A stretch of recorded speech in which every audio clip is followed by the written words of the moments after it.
राजकाज के भार से थके उबे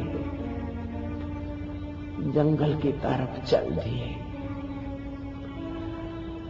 विक्रमादित्य चलते घोड़े को भगाते भगाते शांत सुरम्य वातावरण में पहुंचे। थके हुए महीपति पेड़ की ओट लेकर बैठे। अभी थकान गई नहीं।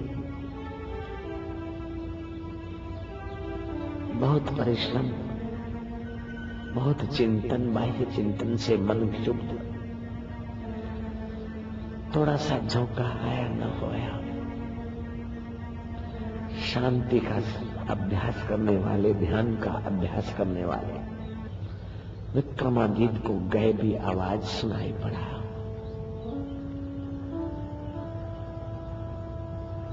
एक देवी कहती है कि मैं लक्ष्मी हूं, लक्ष्मी, मेरे बिना संसार का काम नहीं चलता। ये सारा संसार का पसारा मेरी बदौलत है। क्यों री सहेली? दूसरी ने कहा चल रही, तेरी बदौलत?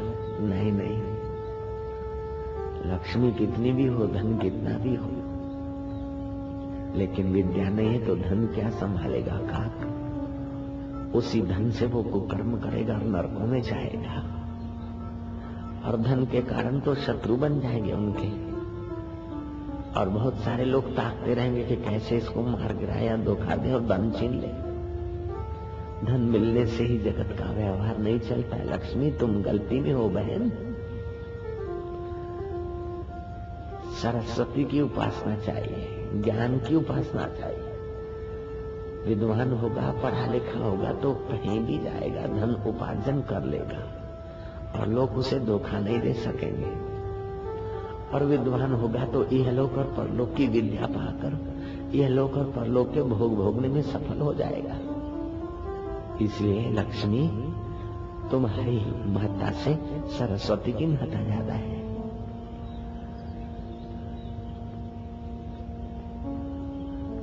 सरस्वती की उपासना के बिना संसार में मनुष्यता के दर्शन ही नहीं होंगे। इसलिए आध्यात्मिक विद्या की, लौकिक विद्या की लोग उपासना करते हैं। लौकिक विद्या की उपासना से लौकिक भोग में सफल होते हैं और आध्यात्मिक उपासना करने से असली सुख में लोग सफल होते हैं। इसलिए सरस्वती के होने से ही संसार का गाड़ा चलता है। श्री देवी ने कहा चुप रहो, चुप रहो।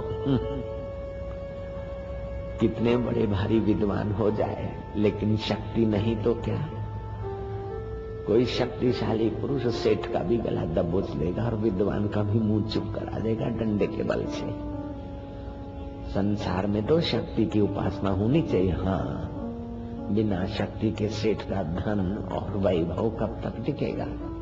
और बिना शक्ति के विद्वानों को कौन पूछता है? शक्ति की उपासना से संसार चलता है। ये शक्ति देवी सर्वोपरि है, श्रेष्ठ है। हाँ, शक्तिशाली पुरुष राज पा लेता है, कई विद्वान उसके आश्रित हो जाते हैं, कई धनवान भी सेठ उसके आश्रित हो जाते हैं। शक्ति की उपासना करनी चाहिए, शक्ति की। हाँ, शक्ति चाहिए।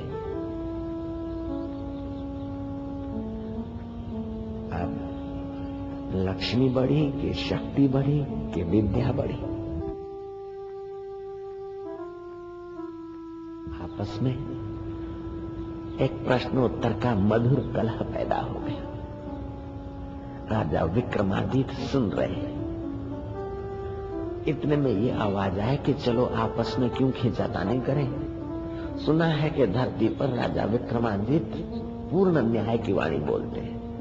न्याय में सुप्रसिद्ध है, स्वर्ग में उनकी प्रशंसा हो रही है। आज हम अपना भी कलह राजा विक्रमादित्य के पास जाकर मिटाएं, उन्हीं से न्याय लें। ऐसा आवाज होने के क्षण भर में ही 4 देवियां साकार रूप में राजा विक्रमादित्य के सामने प्रकट हुई। हे महीपति, तुम हमारा न्याय करो।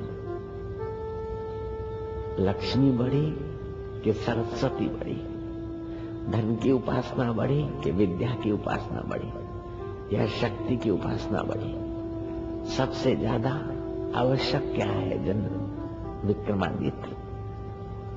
विक्रमादित्य कहते हैं मैं खूब थका हूं देवी, हे देवियों मैं खूब थका हूं, मेरी थकान मिट जाए। तुम्हारी जैसी देवियों के लिए न्याय करना मुझ मनुष्य लोक वाले के राजा के लिए थोड़ा कठिन तो है, लेकिन मैं इनकार नहीं कर सकता हूं।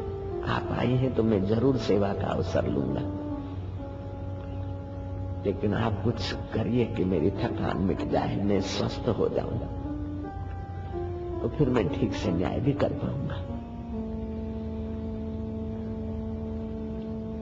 देवी ने कहा कि विक्रमादित्य, विक्रम ये सोचो, जो धन वैभव है लक्ष्मी माता की कृपा से दुगना हो जाएगा, तिगना हो जाएगा। खूब धन, खूब वैभव, राज्य का खूब विस्तार विस्तार विस्तार, ऐसा विस्तार कि कोई पड़ोसी राजा आंख उठाकर नहीं देख सकता। इतना विस्तार, उस विस्तार के सुख से तुम थकान मिटाओ, तुम सुखी हो जाओ, सुखी हो जाओ, सुखी हो जाओ, अंतर प्रेरणा करने लगे। विक्रमादित्य ने कहा